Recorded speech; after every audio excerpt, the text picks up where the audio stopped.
মুন্সিগঞ্জে তারুণ্যের উৎসব উদযাপন উপলক্ষে জেলা পর্যায়ে জাতীয় গোল্ড কাপ ফুটবল টুর্নামেন্টের পুরস্কার বিতরণ ও সমাপনী অনুষ্ঠান অনুষ্ঠিত হচ্ছে।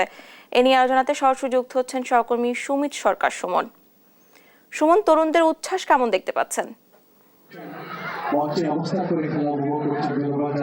আপনি আসলে যেমনটি বলছেন, এসো দেশ বদলাই বদলাই, এই স্লোগানকে সামনে রেখে কিন্তু তারুণ্যের উৎসব 2025 মুন্সিগঞ্জের জেলা পর্যায়ে জাতীয় গোল্ড কাপ ফুটবল টুর্নামেন্ট 17 বালক এবং বালিকা তাদের মধ্যে অনুষ্ঠিত হচ্ছে। তো এখানে কিন্তু বিশিষ্ট লেফটেন্যান্ট মতিউর রহমান স্টেডিয়ামে কিন্তু দুপুর একটাই কিন্তু আসলে এই প্রথম ফাইনাল খেলা অনুষ্ঠিত হয়েছে, যেখানে বালিকাদের লৌহজং উপজেলা পরিষদ মুন্সিগঞ্জ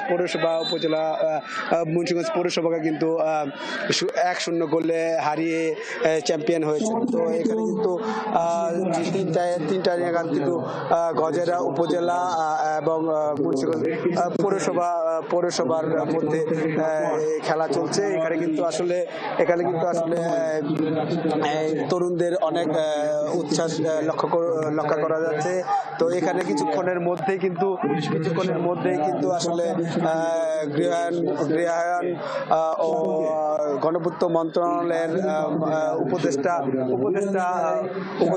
আদিলুর রহমান শুভ্র এখানে কিন্তু আসলে এই সমাপনী অনুষ্ঠানে যোগ দিবেন।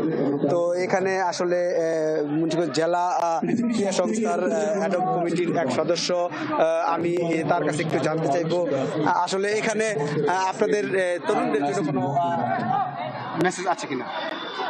আসলে খেলাধুলা হলো মানুষের বিশুদ্ধ বিনোদনের একটি জায়গা।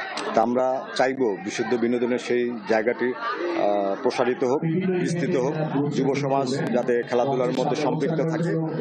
আমরা নতুন যে বাংলাদেশ আমরা করতে যাচ্ছি, সেই বাংলাদেশের সবচেয়ে বেশি ভূমিকা রাখবে তরুণরা এবং যুবকরা। সেই যুবকদের তরুণদের সুস্থ রাখতে হলে অবশ্যই আমাদের তাদের খেলাধুলার প্রতি মনোনিবেশ রাখতে হবে, কারণ খেলাধুলা একমাত্র শারীরিকভাবে মানুষকে সুস্থ রাখে এবং মানসিকভাবে সুস্থ মানুষ হিসেবে গড়ে তোলে। ধন্যবাদ আপনাকে। ডানা, আপনি যেমনটি শুনছিলেন, এখানে কিন্তু জেলা প্রশাসক ও জেলা ক্রীড়া সংস্থার আয়োজনে এই ফুটবল টুর্নামেন্টের আয়োজন করেছে। তো এই ছিল আমার কাছে মুন্সিগঞ্জ তারুণ্যের উৎসব উদযাপন উপলক্ষে ফুটবল খেলার ফাইনাল খেলা থেকে সর্বশেষ তথ্য।